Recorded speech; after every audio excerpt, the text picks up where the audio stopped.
Hello everyone, Dungeon Master 372 here, coming at you with another video today. Today I'm going to call this a bonus video to our last video, mainly because I owe you a bonus video from the previous episodes. From one of the previous episodes, I wasn't able to get it out in a timely manner like I was wanting to, so today I'm going to go ahead and shoot you all another video, which is pretty cool. I wanted to go ahead and cover some things that I've kind of missed in the last few episodes and some things that I probably should have already covered. One of those things being the other stuff to Tinker's Construct. My first episode that contained Tinker's Construct was me building the smeltery, and I concentrated mainly on the smeltery. So I really didn't cover the tables and stuff the other stuff that you will need eventually, which, you know, my motto is to get to the smeltery as quickly as possible.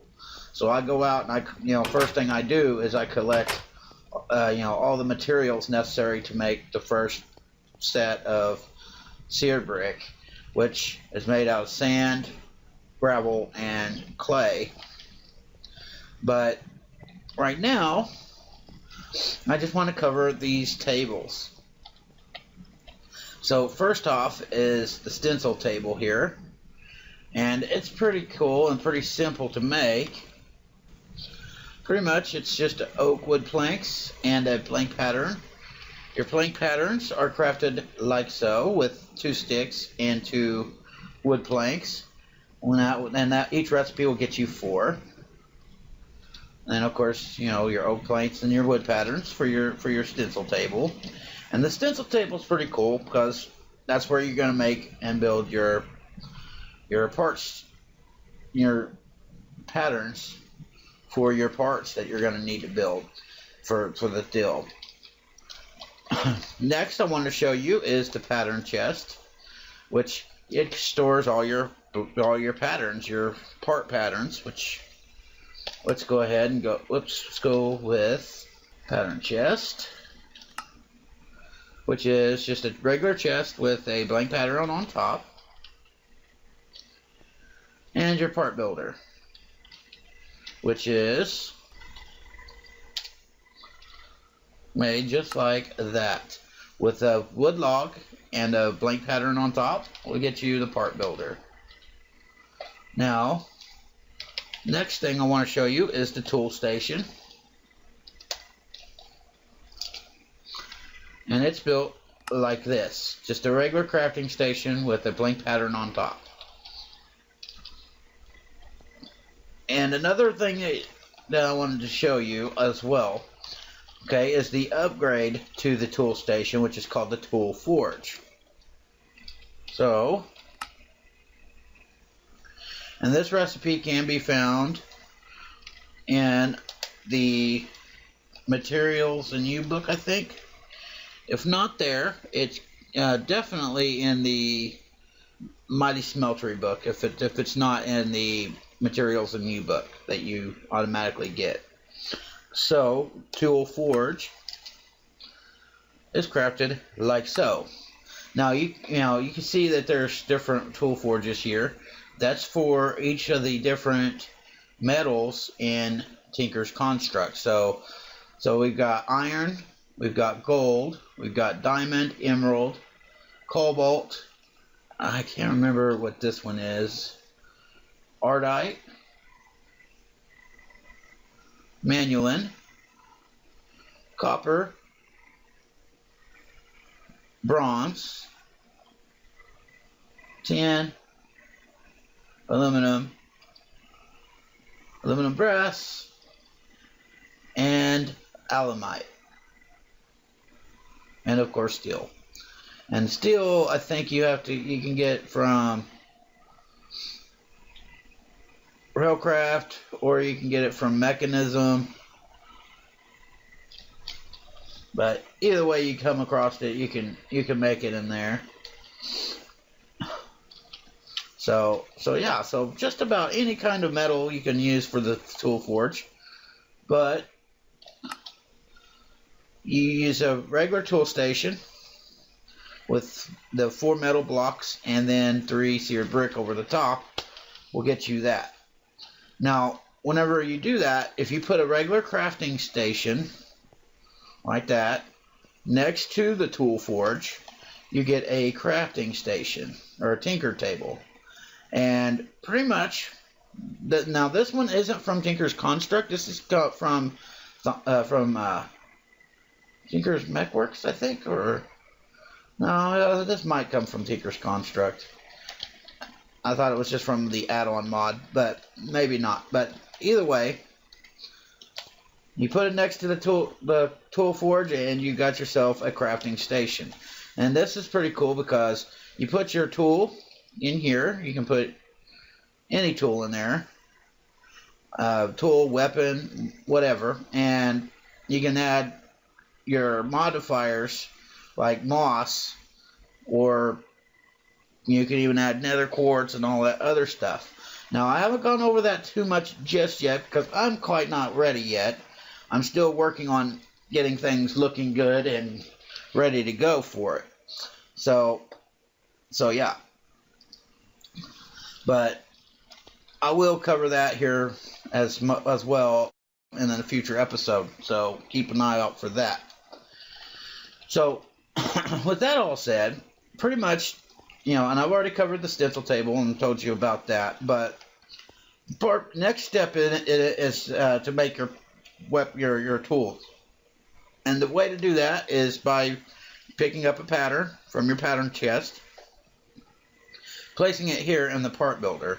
And as you can see, your part already shows up whenever you have enough materials, and you can just pull it out here, put it in your inventory, and move on to the next part. So say for instance we wanted to make a pickaxe, we'd make a pickaxe head, a tool binding, and a tool rod pattern, and you'll have yourself and since I use cobblestone, we would have made ourselves a stone pickaxe. Now, granted, you don't always have to use this, just one specific set of material. Instead of the tool, making a tool rod like I just showed you, just like that, what you can do is just use sticks. If you were really hard up for materials. But I know that, stone is real common, and you get it from everywhere, so you can pretty much, get started with this part pretty quickly if you're using the stone. So yeah.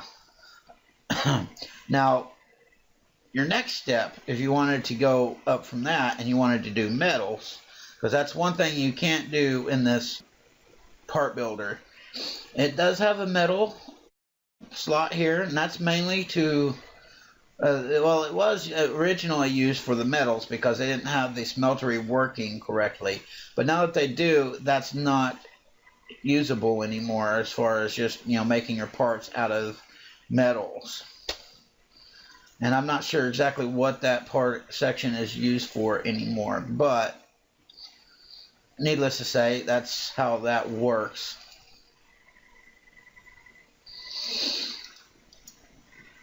And so, yeah, another thing that you can do, or after this, if you wanted to make your metals, you gotta go over to the tools or to the smeltery, and you gotta have either gold, which is over here, or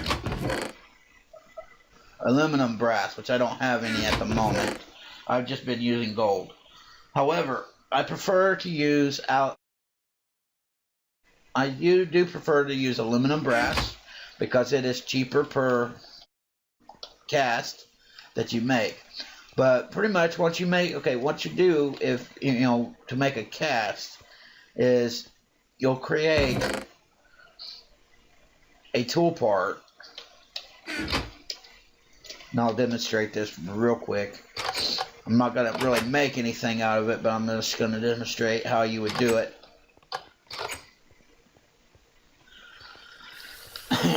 But pretty much, And right now I'm still cooking up Sear Brick, so...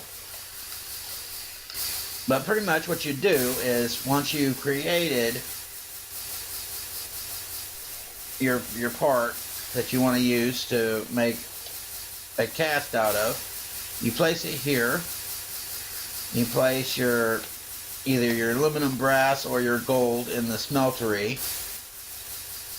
And once it's melted down, you pour it in, and you will have yourself a cast.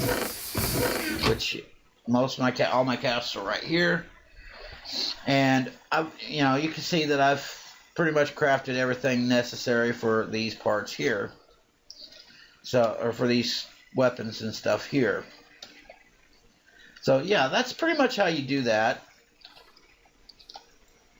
Now this shovel I found in a village, and went ahead and kiped it. Brought it over here for my use, pretty much. Wow, sorry for the lag, but that's how you do that and everything. So we got kind of pretty much the basics down for that. Still working on getting our entryways set up and everything, looking as good as we can get them. Eventually I will add a little bit of a roadway out past here and everything. That's going to be kind of like my backyard, so to speak. And this will be my main landing area. As you can see, I've already got that entryway fully done. And I have the other side of that entryway to work on, and then I got these two over here that I want to work on as well. And this one I'm going to have to do a little bit differently, but I should be able to handle it. Shouldn't be that much of a problem. Now, another thing I wanted to kind of cover today in video is some future plans that I have on the website itself and the future plans of the mod pack.